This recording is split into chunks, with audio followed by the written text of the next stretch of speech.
नमस्कार दोस्तों, स्वागत है आपका A to Z स्टोरीज अद्भुत ऑफिशियल पर। साधु संत फकीर गुरु रहबरों की सदा ही जय जयकार। गुरु गोरखनाथ जी महाराज महायोगी गोगा जी से कुछ इस प्रकार वचन कर रहे हैं कि बेटा, तुमने राजा विक्रमादित्य और भर्तृहरि का नाम अवश्य ही सुना होगा। वो मेरे परम भक्त एवं प्रिय शिष्य हैं।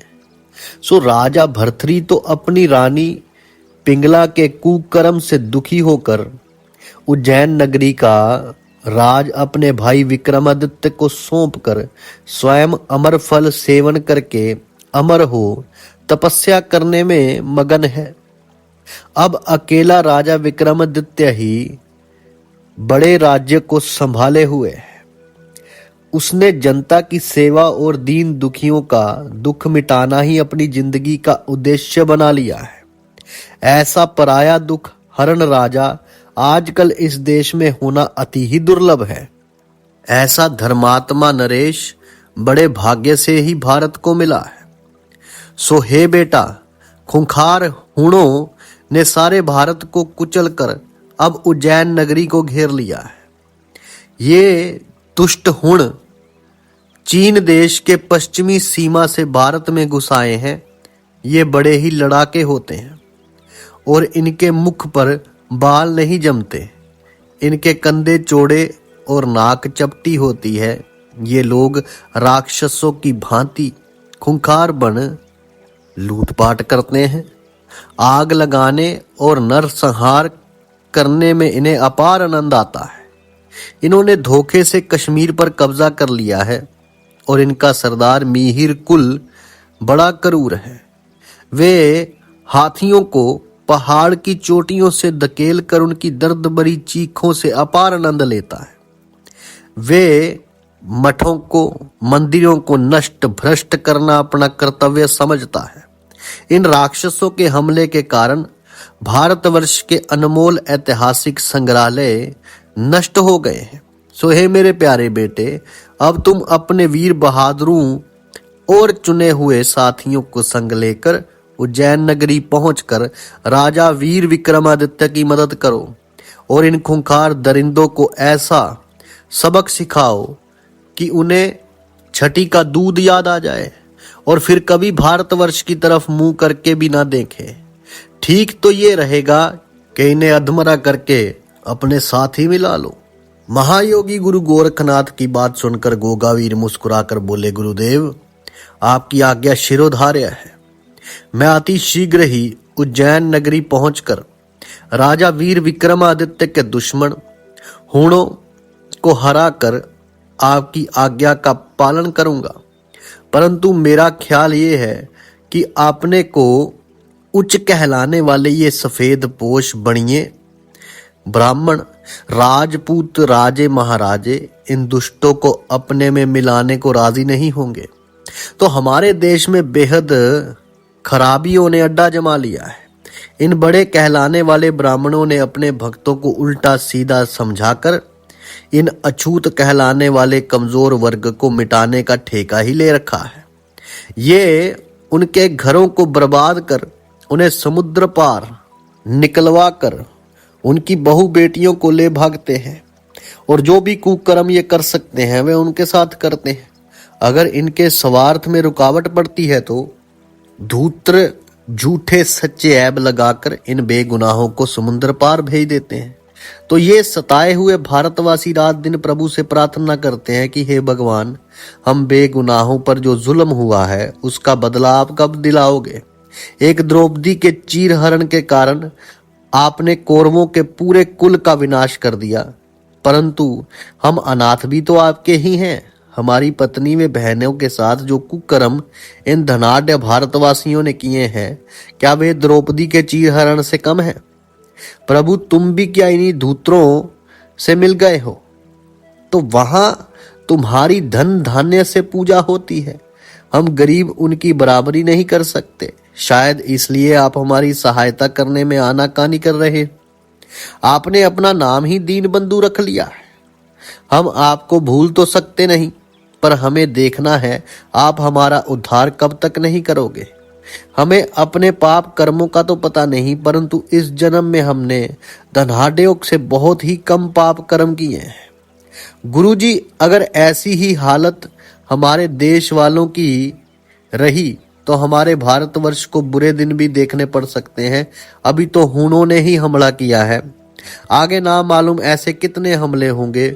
औरों की तो बात ही क्या, हमारा ही घर आपस के झगड़ों के कारण तीन तेहरा हो गया है।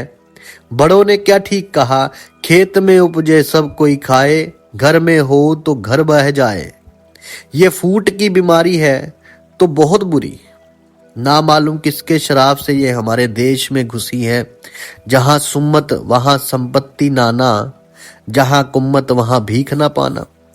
होनी में ऋषि मुनियों को भी उनका भी बस नहीं चलता।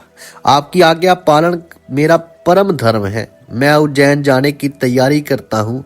आशा है कि आपके चरणों की कृपा से मैं अवश्य ही सफलता प्राप्त करूंगा। गोगा जी महाराज की ये बात सुनकर महायोगी गुरु गोरखनाथ बोले, बेटा गोगा, घबराने से कोई कार्य हल नहीं होता। मेरे छिपे हुए हजारों वीर जो दिखाई ना देने पर भी दुश्मन को करारी मात देंगे, और दुश्मन को पता भी ना पड़ेगा कि किसने हमें मारा और किसने हमारे शीश को धड़ से अलग किया, तथा किसने हमारे डेरों में आग लगाई। मेरे सभी भूत पिशाच तुम्हारी सेवा में तत्पर रहेंगे। कुलवा वीर, मरगट की मसानी, बेताल, ये सब तुम्हारे अधीन रहेंगे। इनकी जब चाहे जैसी सहायता तुम ले सकते हो। तुम्हारे हजारों दुश्मन तुम लोगों का बाल भी बांका नहीं कर पाएंगे। तुम देश के दुश्मनों को मारना कम और बांधकर घसीटना अधिक। इससे ये दुश्मन तुम्हारे अधीन रहकर देश के दुश्मनों से सदा लड़ने में तुम्हें पूरा सहयोग देंगे, और इनकी संतानें भारतवर्ष को अपना देश समझकर यहाँ के दुश्मनों को मार भगाने में तुम्हें पूरा सहयोग देंगी। बेटा गोगा, अब तुम शीघ्र ही अपने संगी साथियों को लेकर उज्जैन नगरी पहुंचकर राजा वीर विक्रमादित्य को धीरज बंधाओ।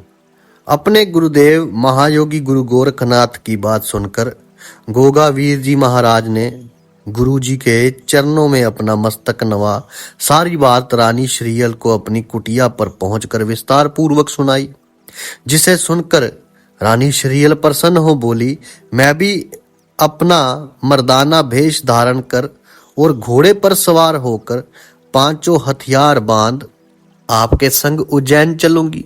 इसी बहाने मुझे उज्जैन नगर देखने का सौभाग्य प्राप्त हो जाएगा, और मैं भी देश के दुश्मनों को मार मार कर यम सदन भेजने में आपको पूर्ण सहयोग दूंगी।